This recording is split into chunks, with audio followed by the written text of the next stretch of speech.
ओढ़ा वीडियो झुंपुरा। आज जो विकसित गाँ विकसित ओडिशा जो कार्यक्रम झुंपुरा ब्लॉक रे कोन कहबे सर? आज हमर झुंपुरा ब्लॉक कैंपस रे हमर विकसित गाँ विकसित ओडिशा कार्यक्रम शुभारंभ जो आमर झांकियाटे माननीय मुख्यमंत्री श्री मोहन चरण माझी महोदय जो लोकार्पित कले से आम भिसी माध्यम आमर जो ब्लॉक रे प्रोग्राम होता से 1000 रु अधिक लोक से लोकार्पण को देखिले जहाँकि ग्रामांचल विकास केमी उन्नत हम से योजना विकसित गाँ विकसित ओडिशा ग्रामांचल केमी विकास हम जहाँकि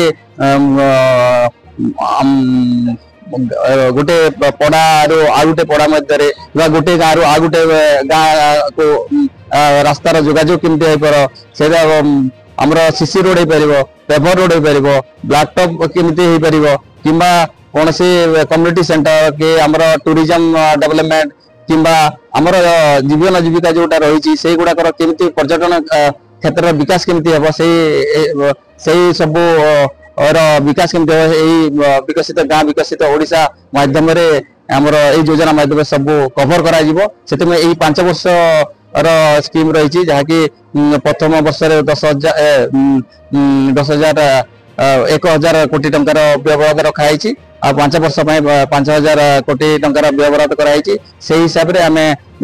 प्लान करूँ ग्राम सभा ही आमर ब्लॉक स्तर को आसो ब्लॉक स्तर रेकमेंड जिला स्तर को जीव यही टाइप हिसाब से आमर प्रोजेक्ट जीव जहाँकि आमर विकसित गाँ विकसित ओडिशा हेबो।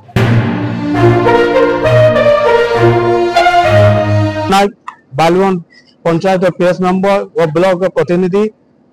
आज जो झुंपुरा ब्लॉक रे विकसित गाँ विकसित ओडिशा कार्यक्रम अनुष्ठित होता कौन कहबे ता विषय रे? विकसित गाँ विकसित ओडिशा आज आम लोकंक प्रधान मुख्यमंत्री मोहन चरण माझी आज खोर्धा जिला उद्घाटन करते आज सारा ओडिशा ब्लॉक स्तरीय ये प्रोग्राम को चली अच्छी जोटा कि जातीय पिता महात्मा गांधी कहते समस्त को गाँव को जाओ गाँव विकसित कर हेले भारत विकसित हम